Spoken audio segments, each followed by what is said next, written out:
Hola, buenas tardes. Soy la maestra Reina María Zabalamián, estudiante del doctorado en Educación en la Universidad del Sur. Actualmente estoy cursando el tercer cuatrimestre de la asignatura Metodología de la Enseñanza Superior 2, bajo la asesoría de la doctora Rita Angélica Marín Durán. En esta ocasión voy a presentarles la actividad número 2, que consiste en un video educativo sobre las diferentes corrientes teóricas. Entre los temas a abordar está el positivismo, el funcionalismo, el estructuralismo, el marxismo y los sistemas. Los principales fundadores y máximos representantes del positivismo fueron Durkheim, Comte y Bacon. Por su parte, Franz nos plantea dos principios del positivismo, la vivisección y el cálculo de utilidades. Para esta teoría, la educación era la acción ejercida por las generaciones adultas sobre las que no estaban maduras para la vida social. En este sentido, su objetivo era la domesticación y el amaestramiento de la población. El positivismo había logrado que las propias categorías de percepción de los dominados sean producidos por las relaciones de dominación, lo que Bourdieu llamaría sumisión como acto cognitivo. El elemento central del objetivo positivista en la labor pedagógica era hacer énfasis en la educación y la pedagogía para asegurar que se adecue y cohesione al medio social al que estaba destinado, es decir, que lo que se le enseñaba al alumno debería de estar relacionado con el contexto en el cual él se desenvolvía. Así, bajo esta perspectiva se reducía el conocimiento, la educación a la mera transmisión de conocimiento, por lo cual se necesitaba instalar prácticas superadoras en los hechos que minimizaran las prácticas y visiones conservadoras, así como las prácticas de valores para fomentarlas, para aprender a criticar y eventualmente trastocar las sociedades del capital. El positivismo nace como una corriente conservadora de oposición sistemática a las posiciones revolucionarias y se dividía en dos, en la ciencia y la ideología. El aporte fundamental fue de Marx, que era mostrar que todos son tramas de relaciones sociales que tienen su manifestación cósica, que las tramas de relaciones sociales se objetivan en cosas. Y finalmente nos menciona que se requerían pedagogos que logren no solo articular discursos y prácticas, que logren combatir a las tendencias abiertas y torpemente conservadoras, sino que también a las corrientes que se presenten como visiones críticas y apenas lleguen al positivismo. La sociología de la educación se definía bajo tres perspectivas. La primera es la perspectiva funcionalista, donde Durkheim analizaba la función de la educación dentro de la sociedad, la identifica en su dimensión de realidad objetiva y la construye como un hecho social. Poseía un enfoque orientado al humanismo y su función de la educación consistía en socializar al ser humano. La perspectiva estructural funcionalista tiene como eje principal de sus investigaciones el problema de las normas y los valores, y estudiaba los desequilibrios momentáneos de los individuos provocados por la evolución del sistema social y de enseñanza. Finalmente, la perspectiva de la teoría de la reproducción nos menciona que la educación es un elemento de una formación social históricamente determinada y que el estudio de la educación era insertar en el análisis de las clases sociales, y la función de la escuela es propiciar la reproducción de las relaciones de producciones existentes. El estructuralismo en la enseñanza era otra teoría que había influido en la orientación de los estudios gramaticales actuales.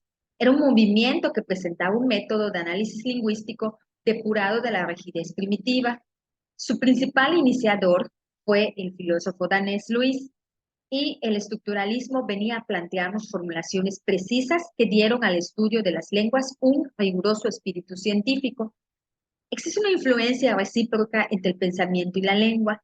Nos decía que si el pensamiento actuaba sobre la lengua modela a su vez el pensamiento a su medida.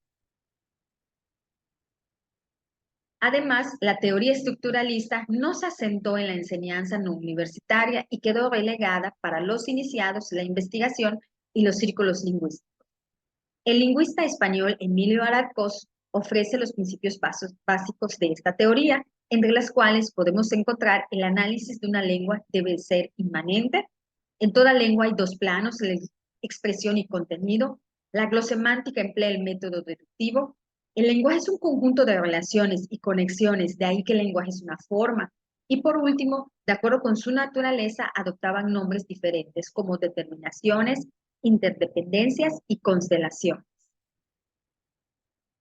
Pasamos a la teoría del marxismo como teoría educativa. La dialéctica hegeliana, con su tesis, antítesis y síntesis, sirvió a Marx para hacer una interpretación dialéctica de la naturaleza.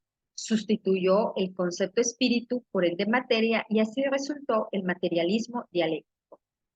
Nos menciona que la materia estaba regida por tres leyes fundamentales: la ley de los contrarios, la ley de la negación y la ley de la transformación, en donde el relativismo marxista sostenía que el conocimiento humano tiene una base firme en la realidad objetiva y que un concepto clave para entender esta filosofía era el de alienación, en donde nos menciona que existen tres tipos de ellos: una era económica, religiosa y finalmente la política.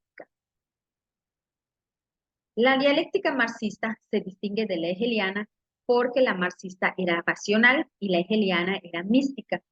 La educación en esta teoría significaba preparar al educando para que dialécticamente se abra a la naturaleza, al trabajo y a la sociedad.